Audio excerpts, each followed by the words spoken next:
Hello, my name is Michelle Gilmore. Welcome to Things You Should Know About and Possibly Get. Today I'm going to be describing to you the Cuttelola Electric Dot Pen. This is an electric pen that you use for the technique of pointillism. So you can power up with a USB connection, and therefore you can use it to do your stripling, people call it, or I call it dots. But the technique is pointillism. So you eventually will be drawing, but you form your drawing and illustrations using just dots. Okay, so let's see what we have inside of the box here.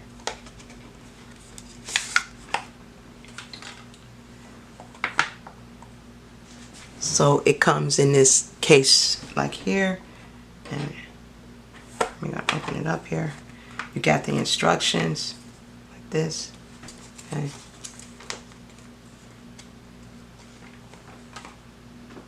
Also, it comes with the pen. You also receive about 5 cartridges of black ink. It's this, okay. And comes in a little plastic. I took it out to recharge it. Here's the cable that come with it, okay? And that's about all that comes in the package. This is a cable. You connect it by the top here, okay? It's a USB. So you can either connect it with a power cord that has a USB on it, or you can connect it to your computer or laptop or desktop, anything that has a USB, okay? It can be charged for about 30 minutes. That's about the length that it can hold. Okay.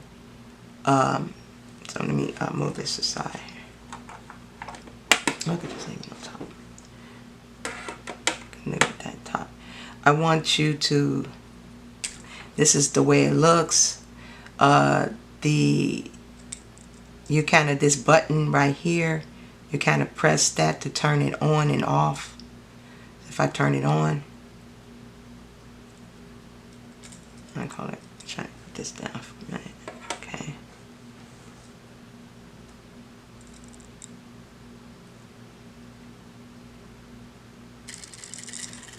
Okay, so you just press that button right up here and you would be able to turn it on. You see, now this is in the fast mode. It has 2 speeds, standard speed and high speed. So right now it's going pretty fast. That's the, so you have to press it. I'm sorry, that was the high speed. I thought that was, okay, yeah. That's the high speed, okay. Then you press it again twice and it goes to the slow speed, you see. So the standard speed is when you want to do like fine detail dots, and then the high speed is when you're trying to cover a large specific area. To turn it off, you just kind of stop it like that, okay. And that's basically the technique you have to do.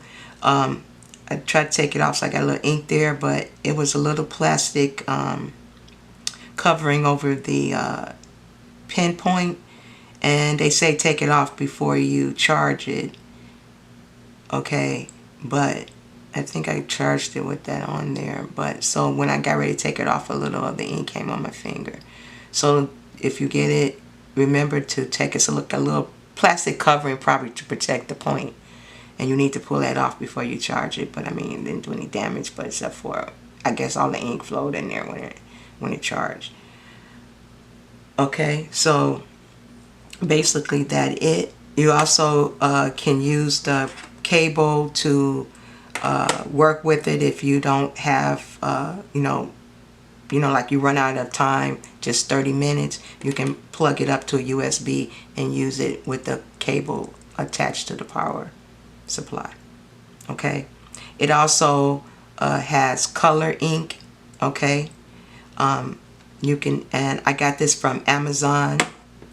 Okay, I got this from Amazon, and you can also get some colors. It's not a lot of variety, but it's some. Okay, and you can also check the current prices just in case.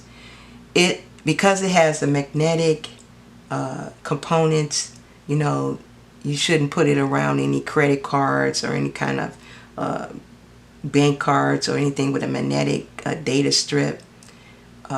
Also, it's saying that people with pacemakers shouldn't use this particular item.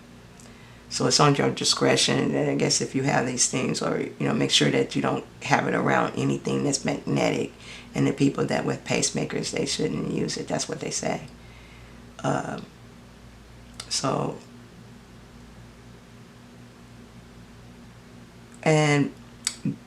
I'm going to demonstrate for you on some actual drawing in the next coming up. I would show you a demonstration of me actually using the pen. Okay. Okay, so just so you know, I always use repeated graph pens, and they were the pens to use. You actually fill them in ink. I still use them to this day, and they were kind of used for draftsmanship, doing design and everything. I really love my repeated graph pens, so this is really quite weird. But I've gotten pretty fast with doing the pointillism, and I don't really too much do the background, but I'll show you what I'm going to use it with, to show you a demo of the actual me using the pen. So this is really, I thought it was very neat that they came up with this, but let's see if it's good as my repeated graph pen. Okay, so I'll be shortly doing the next video showing you my demo of this particular Cuttelola pen. Until then, tune in again to things you should know about and possibly get. Oh, I should tell you that it cost about $50 when I bought it, a little bit under $50, but you should check current prices on Amazon. Okay. All right. Tune in again to the things you should know about possibly.